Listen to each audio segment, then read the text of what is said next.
Hi, this is Margaret Byrd and welcome to Color Quest, and welcome back to a series of videos where we are looking at the amazing power of iron and how its oxidized state of rust can create beautiful things in our dye studio.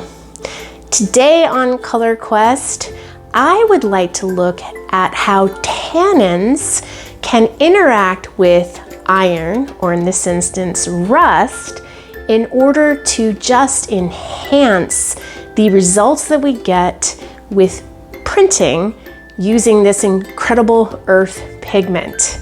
So join me as we explore a handful of tannin resources and how we can welcome grays and blacks into the mix in our rust prints.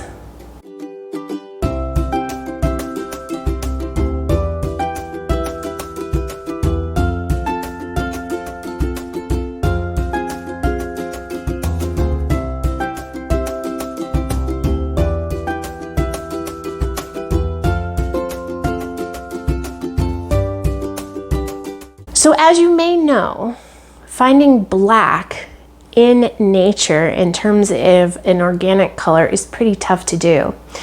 I've had a few videos here where we explore black as a color, and it always includes an incredible interaction that happens between tannins and iron. Today, we can utilize this magical process in order to enhance these rust prints and welcome in grays and blacks. So tannins play an incredibly important role in the natural dye studio as well. We can use tannin as a non-metal mordant, and it works beautifully in combination with things like alum to create some very strong bonds between natural color and fiber. So tannin comes naturally in so many different forms, and we've touched on some of those here in Color Quest over the last 3 years.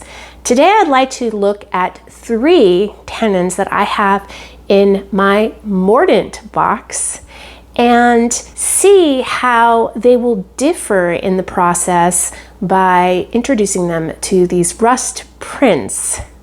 Now, tannins also can create color in your dye studio, so each one of these could potentially have a different effect in terms of the shades of grays and blacks it will bring when it's introduced to the iron in these rusted prints. Let's take a look at those tannins. Now, we can find tannins in bark and seeds and the skins of different kinds of plants, fruits, pomegranate, walnut hulls, even avocado stones have tannin. The list is pretty exhaustive, but there are some tannins that are used quite frequently in different parts of the world in the natural dyer's process. So these 3 tannins that we're going to use today are some that I've actually purchased from Botanical Colors, which is an online shop that I use here locally to buy a lot of my supplies for my natural dye practice. So you've seen me use Gallo tannin often here on Color Quest. It is a very light colored tannin, so it's great for this process to give a more neutral color. It comes from the oak tree and can be collected if you can find the galls that fall to the ground. It's a great tannin to work with. Now, Terra powder comes from the Terra tree, which I've had the great fortune of looking at while I was in Peru, but the pods from this tree create also a fairly light neutral tannin, and I want to try that out today. Finally, we're going to be looking at Myrobalan. Now, Myrobalan is quite popular in certain parts of the world. It is the pod of this particular tree, and it has a darker color, so I want to try that out. I think it will interact and create something very different, both from the Tara and the Gallo, in terms of the interaction with the rust itself. So in order to make your tannin baths, you are going to be weighing your fiber, and we're going to be using 20% of the weight of fiber in the tannin itself. I will be making 3 different pots, one for each tannin, and we will be heating up the grounds and bringing them just to a nice simmer. We'll leave those on the stovetop for about 30 minutes or so, and then we'll turn them off. We can work with tannin in that warm state or in a cold state. So once I've made the baths themselves, I can pull them right off of the stove, and then we can get started. I am going to be repurposing fiber that I have already rust printed. So if you do not have rust printed fiber, go back and watch one of the last 3 videos here on Color Quest to follow along and make your own rusted pieces. The reason why I'm not going to rust them today is just so we can dive right into the tannin iron reaction and give you a few other ways that you can enhance these prints. So feel free to go back and watch those videos so that you can jump in and join along at this phase of the printing process. Now, since I'm going to have such a small volume of fiber, I'm still going to make my tannin a little bit stronger. And the reason for that is because I can reuse these tannin baths for the future if I do more iron work. You're not going to want to keep these tannins to use for your regular mordant process because they will already be impacted by the iron, but they would be great to repurpose for future videos where I'm going to be using that iron tannin mix. So from the last few videos, I'm going to be testing this out by picking one of the prints that I made on paper, on cotton, some of the wool, and a little bit of silk that perhaps I want to add a little something extra to it. So I've picked a few pieces that I'm not completely attached to from the perspective of a simple rust print, and I'm going to use those in today's video so that we can see the differences from what they looked like before they got introduced to these different tannins. So I'm going to cut those up now, weigh them, measure out my tannins, and get those baths going, because it's going to be so fast and easy to do this process afterwards. These are the pieces that I've decided to use in today's video. I've taken my wool and just cut 3 different pieces for each one of the baths. I have this longer piece of cotton that I wasn't overly excited about, and so I'll cut that into thirds, 1 for each, and then we'll take this print, which I actually really like, but I will cut that into thirds so we can look to see what these 3 tannins look like next to one another. Okay, I have everything ripped 3 different groups for each of the tannins, and they weigh about 5 grams. That's not a lot, which means I'm only going to need 1 gram of each one of my tannins to make 20% weight of fiber.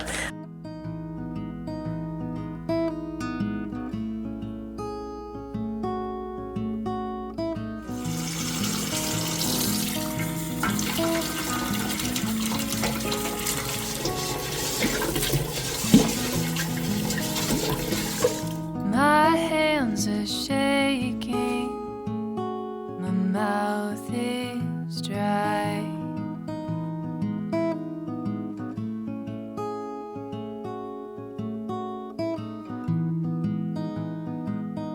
My thoughts are racing, my tongue. Okay, so while I am heating up those tannins, I'm going to wet out our bundles of fiber. We want to just have fiber, for the most part, that we work with that is wetted out. It makes for a better environment for our fiber to receive. dyes and mordants and things like tannin, and removes the oxygen, which can form as a barrier.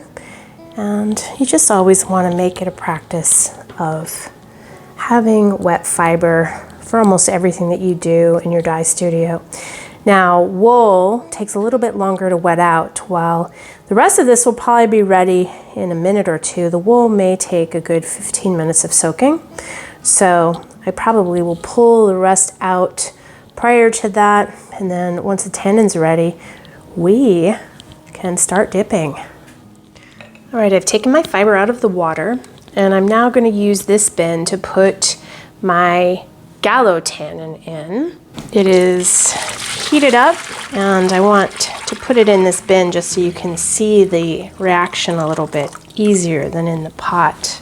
So what we're looking for is simply a transition into grays, and we're just going to use our eyes. So I'm just going to introduce this into the tannin one by one. We'll let those sit, move them around a little bit, and you can see already that they are changing into that beautiful grayish color.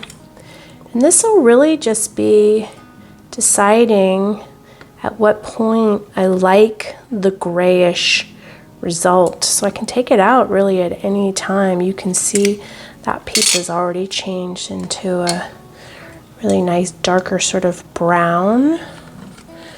And the paper is also shifting. Still has a brownish quality to it, but we'll leave that in a little bit longer. The silk transitioned really quickly.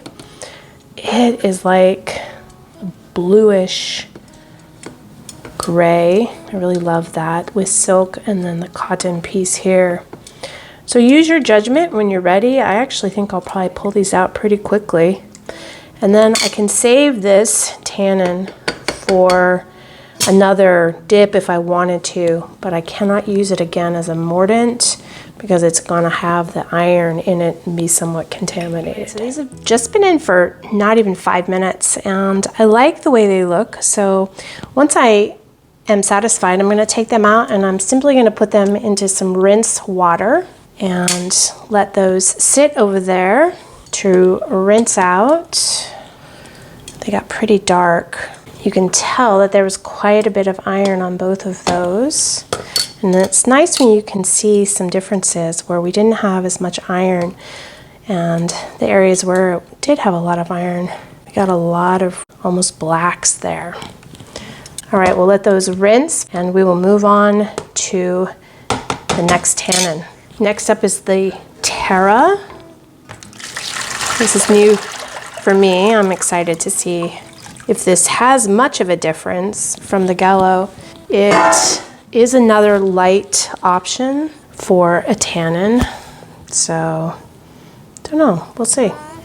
Putting in our papers, wool and silk, move them around, see things shifting. Might decide to pull these out earlier so that they don't shift quite as dark. That's really up to you. So keep a watch on them. We're looking for nice gray or even darker if you want. But I think I will pull these a little bit earlier than last. Definitely am gonna take out the cotton. The other one got really dark, and this has more of a brownish tint to it. So looking for some differences. I'll put that into the rinse bucket. Paper, leave that one in a little bit longer. Take out the wool. It's looking a little bit more brownish as opposed to black or gray. The silk has that more grayish appearance again. Let's go ahead and pull that one as well. Maybe I'll stop the paper now. We can move on to the Myrobalan. Here's our Myrobalan. This has a much more yellow hue to it, so I'm curious to see how it might differ in the way it interacts with the rust the iron. You can still see quite a bit of undissolved Myrobalan. It doesn't dissolve all the way. It's very nutty, if you will, fibrous. It will always have a little bit of undissolved parts, but it still gave that really beautiful yellow color. So let's put in our fiber and see what we get.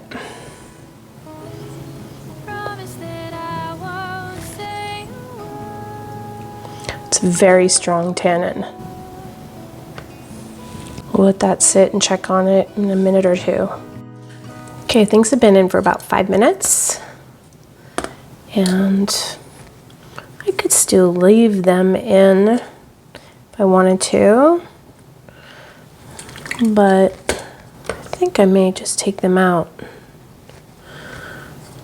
They will dry much lighter than they look here, so keep that in mind as well. I feel like I can see more of that yellowish tinge here from the Myrobalan. I don't know if that's true, but I'll start by removing the wool, putting it into the rinse bucket, and the cotton and silk as well. Just rinse those around. And then the paper, I don't know. Maybe I'll let that sit for a little bit longer and take it out to rinse. And then we'll let them dry and see what we get all together. Okay, should we look at the results? Let's see what those 3 different tannins did and if it made any difference at all. Here are all of the results together. I've placed the fibers next to each other that are similar. So I have the Gallo tannin first, and then the Terra in the middle, as well as the Myrobalan at the end. So let's start with the paper. If I put these together where I cut them, you really do get a good sense of the differences in terms of the color that the tannin has when it interacts with the rust.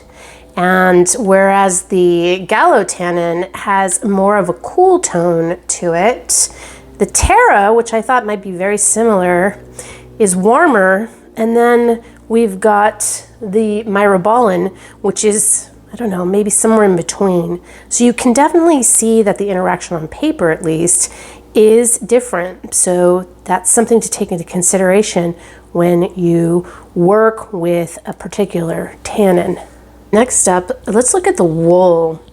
And again, there is some striking differences between the undertone, whereas the Gallo tannin really has a cooler gray element to it. Both the Terra and the Myrobalan are warmer, but we got some more dark areas with the Myrobalan than we did with the Terra, except at this end we did get some nice modeling there with those two. This seemed as if the Myrobalan did more as a dye itself to the fibers. And that makes sense because it is quite a powerful tannin and yields a nice, beautiful yellow color on its own. Let's take a look at the silk. Now, this piece of silk that I cut into 3 parts was one that I had tried to rust dyed quite some time ago, and I didn't get beautiful results. But when I introduced it to each one of the tannins, it got a lot more interesting. So it did bring about enhancement of the rusted areas. And here with the Myrobalan, it's just ever so faint, but I did get little flecks. What I think is interesting to me is that with all of the different fibers, I felt as if this was the most similar across the 3. I didn't feel like I could see as much difference in terms of the tonal quality of the grays. And all of this gray area here would be where there is rust that had sort of quietly seeped into this area when I did the rust print, but wasn't necessarily visible until it hit the tannins. And you can see this one had just a little bit. So you can imagine if this was wet when I was making that print, that I would have had some seepage of the iron off to the edge that would interact with the tannin. And on this one, really, I don't know what was going on here, but everywhere that you see this gray would be where there had been some iron that was interacting with the tannin. So am I loving these? Not really, but it was already a piece of fiber that I didn't really care about. So it's just really good for testing and doing some experimentation. So here is the cotton. This was the piece that I had used that already was a piece of scrap that we had printed last week by wrapping it around a rusty tin can. Didn't give a ton of rust elements, but what did definitely was enhanced when placed into the different tannins. Now, this is the most interesting to me. It was the Gallo tannin, and you can see there's definitely a color difference in terms of the tone of the overall color. And this one I also left in, I think, the longest because I was just experimenting, and I decided to pull the Terra out earlier. So it's lighter. I don't know if it would have gotten darker, probably if it had left it in, but it also has just a different hue to it. It did enhance the rust nicely, and it got this nice chocolate brown to it. And then this was the piece that already it had some kind of interaction that happened, probably because the scrap had some tannin on it when it was wrapped around the rusty can, and you can see that where there was marked rust, we did get a darkening and that more golden color.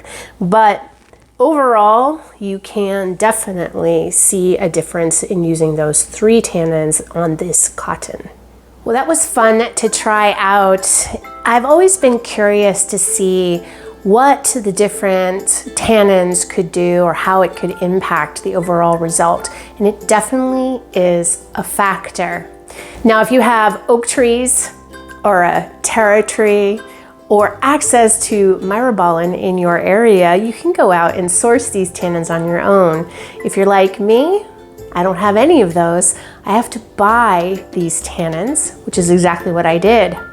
However, I would like to look at another tannin source next week on Color Quest that I'm guessing almost everyone out there in the world has easy access to, and that is black tea.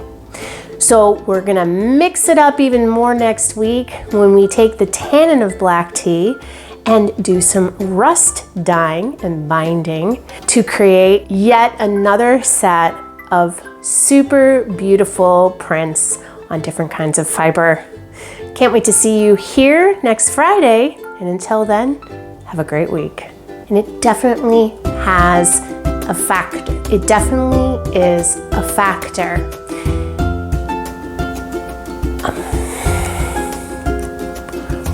Now, if you have